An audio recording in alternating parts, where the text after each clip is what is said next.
اللہ کے نبی حضرت نوح علیہ السلام بار بار اپنی امت کو اللہ تعالیٰ کا پیغام سناتے رہے کہ وہ آپس میں ایک دوسرے پر ظلم نہ کریں،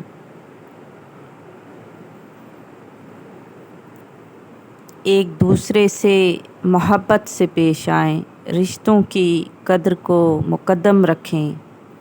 تو حضرت نوح علیہ السلام کی قوم بار بار آپ کا مذاق اڑانے لگتی۔ ایک دفعہ اتنے پتھر برسائے کہ کئی دنوں تک حضرت نوح علیہ السلام پتھروں میں ڈھکے رہے۔ پھر آپ صحت یاب ہوئے اور پھر اللہ کے دین کی تبلیغ شروع کی۔ یہ کرتے کرتے 950 سال گزر چکے۔ پھر ایک دن اپنے ہاتھوں کو بلند کر کے اللہ تعالیٰ کے دربار میں دعا کی،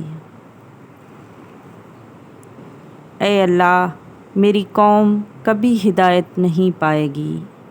اے پروردگار، یہ تیرے عذاب کا مذاق اڑاتے ہیں، انہیں دکھا کہ تو کیا طاقت رکھتا ہے۔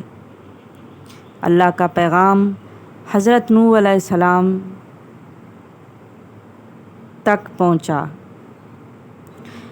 اللہ کے پیغام کے مطابق حضرت نوح علیہ السلام نے ایک کشتی بنائی اور اس میں پورے جہان کے چرند پرند اور انسانوں کو داخل کیا۔ حضرت نوح علیہ السلام نے درخت کاٹے اور کشتی بنائی۔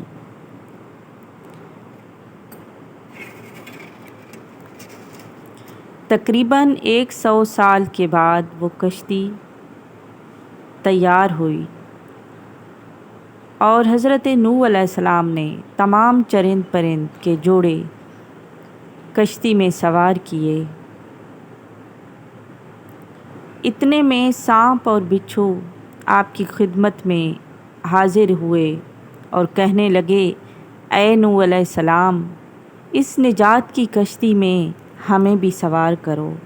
حضرت نوح علیہ السلام نے فرمایا کہ تم تو انسانوں کو تکلیف دیتے ہو، ان کو کاٹتے ہو۔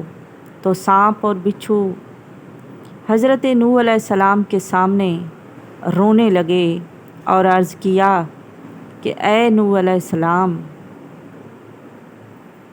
آپ ہماری نسل کو